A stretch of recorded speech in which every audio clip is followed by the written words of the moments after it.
भारत का दिमाग अगर दिल्ली है तो दिल मुंबई में बसता है, और अगर दिल धड़कना बंद कर दे तो देश का क्या होगा आप खुद सोच सकते हैं। दोस्तों, मुंबई खतरे में है। वैज्ञानिकों ने डेडलाइन दे दी है। साल दर साल लगातार बढ़ती भीषण होती वर्षा, तेज बारिश, लगातार आती बाढ़, लगातार आते बड़े बड़े तूफान ये इशारा कर रहे हैं कि मुंबई के पास बेहद कम वक्त बचा है। मुंबई के पास जो सी लेवल है, समुद्र का जो स्तर है, वो सन 1901 से लेकर 1971 के बीच 1.3 mm की गति से हर साल बढ़ रहा था, यानी कि पानी ऊपर चढ़ रहा था। सन 1901 से 1971 के बीच, ध्यान से सुनिएगा। सन 1971 से सन 2006 के बीच 1.9 mm की गति से पानी ऊपर चढ़ रहा है। हर साल 1.9 mm हर साल पानी ऊपर चढ़ रहा है, और उसके बाद डबल हो गई यह गति। सन 2006 से सन 2018 के बीच जो समुद्र का लेवल है वो हर साल 3.7 mm ऊपर होता जा रहा है। लगातार तापमान में ऊपर नीचे हो रही है, एक्सट्रीम रेनफॉल इवेंट हो रहे हैं, लगातार वहां पर चीजें बदल रही हैं। वैज्ञानिकों ने चेतावनी दी है कि आने वाले 3 दशकों में हर साल 50 अरब डॉलर का नुकसान झेलेगी मुंबई, और सन 2070 में यह नुकसान ट्रिपल हो जाएगा। 162 बिलियन हर साल नुकसान होगा सन 2050 के बाद से सन 2070 तक मुंबई का, क्योंकि समंदर उफान मारेगा और मुंबई के पहले इंफ्रास्ट्रक्चर को चोटिल करेगा। उसके बाद वहां रहने वाले लोगों की जो परिस्थिति है उनको इतनी बिगाड़ देगा कि लोगों को मुंबई छोड़कर जाना पड़ेगा। निचले इलाके जितने भी है मुंबई के, वो हमेशा हमेशा के लिए समंदर की गोद में समा जाएंगे। समंदर बड़ा हो रहा है दोस्तों, और वह निगल जाने वाला है पूरी मुंबई को, भारत के दिल को। यह एक रियलिटी है, क्योंकि इस बारे में साफ साफ चेतावनी जानते किसने दी है? खुद बीएमसी, मुंबई म्युनिसिपल कॉरपोरेशन के चीफ IS चहल, जो कि नवंबर 2022 में वहां के चीफ थे, उन्होंने साफ कहा है कि सन 2050 तक 80% साउथ मुंबई जो है ये डूब जाएगी। दोस्तों, रेसिडेंशियल इलाके, कमर्शियल डिस्ट्रिक्ट्स, ये सारे इलाके जो हैं ये डूब जाएंगे। खुद बीएमसी ने ऐलान कर दिया है, ये एक रियलिटी है। ये तो बीएमसी की बात रही, और सुनिएगा जरा ध्यान से। IPCC, inter government panel on climate change, ये दुनिया का वो इंस्टीट्यूशन है जो कि क्लाइमेट चेंज पर नजर रख रहा है और इसी की सारी मान्यताओं को माना जाता है। तो inter governmental panel on climate change, IPCC जिसे कहा जाता है, उसकी 6th असेसमेंट रिपोर्ट AR6 जो कि 2021 में रिलीज हुआ था, उसमें साफ बताया गया है कि दुनिया में जो सिटीज डूब जाने वाली है सन 2050 तक, उसमें मुंबई सिटी का भी नाम है। दोस्तों, अब आप जरूर जानना चाहेंगे कि आखिर मुंबई डूब रही है तो क्यों डूब रही है, समुद्र का स्तर बढ़ रहा है तो क्यों बढ़ रहा है।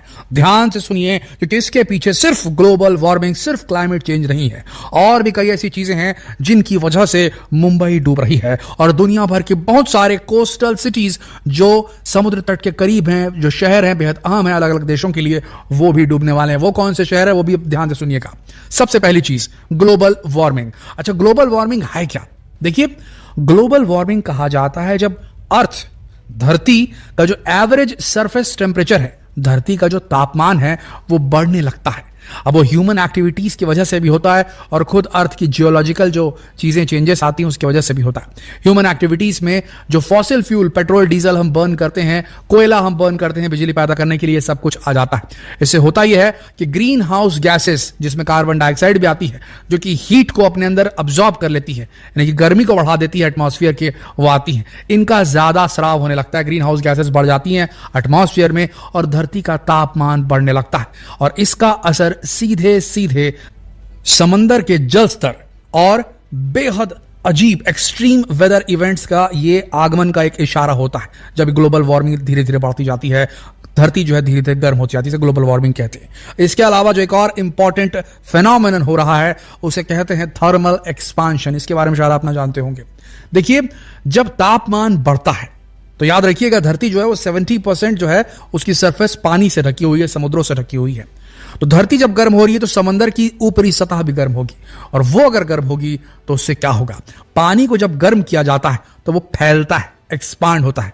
इसे थर्मल एक्सपांशन कहा जाता है। तो समंदर में जो पानी है वो फैल रहा है, उसमें थर्मल एक्सपांशन आ रहा है, और वो जितना फैलेगा दोस्तों उसके साथ उसका जल स्तर भी बढ़ता चला जाएगा और समंदर बड़ा होता जाएगा और जमीन को निगलने लगेगा। सबसे पहले जमीन के जिस टुकड़े को निगलेगा वो है कोस्टल सिटीज, वो शहर, वो गांव, वो जमीन के टुकड़े जो सीधे समंदर के तट पर मौजूद हैं, उन्हें निगलना शुरू करेगा। यह थर्मल एक्सपांशन की वजह से होता है दोस्तों। अब ग्लोबल वार्मिंग हो रही है, थर्मल एक्सपांशन भी हो रहा है।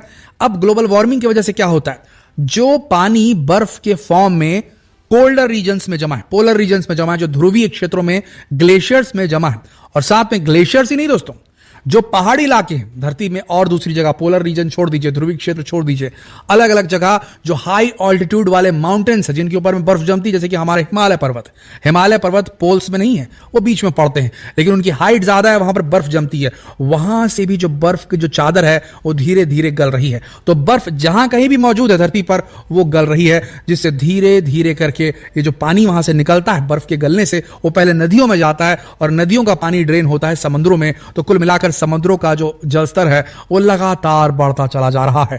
एक तो थर्मल एक्सपांशन, ग्लोबल वार्मिंग और उसके बाद में ग्लेशियल मेल्टिंग, ये सब करके धीरे धीरे धीरे जो जल का स्तर है समुद्रों में वो बढ़ता ही चला जा रहा है। और हर साल जो है एक पर्टिकुलर लेवल आ रहा है जिसमें कि डबल होती जा रही है। ये जो गति है पानी के लेवल के बढ़ने की, जल स्तर के बढ़ने की समुद्रों में, वो लगातार बढ़ती चली जा रही है। और ये बिल्कुल पक्का है कि अगर हमने अपने सारे ह्यूमन एक्टिविटीज को, जिससे कि ग्रीन हाउस गैसेस निकलती हैं, जिससे कि थर्मल एक्सपांशन होता है, इन्हें नहीं रोका तो ये पानी का जल स्तर बढ़ते बढ़ते बढ़ते पूरी मुंबई को निकल जाएगा। पर सिर्फ मुंबई को खतरा है क्या? बिल्कुल नहीं दोस्तों, मुंबई ही नहीं, और भी कई ऐसे बड़े और महत्वपूर्ण शहर हैं जो बुरी तरीके से पानी के अंदर डूब जाने वाले हैं। आईपीसीसी, जो हमने बताया था आपको, आईपीसीसी की जो रिपोर्ट है उसमें मुंबई के अलावा और भी बहुत सारे शहरों के नाम दिए गए हैं।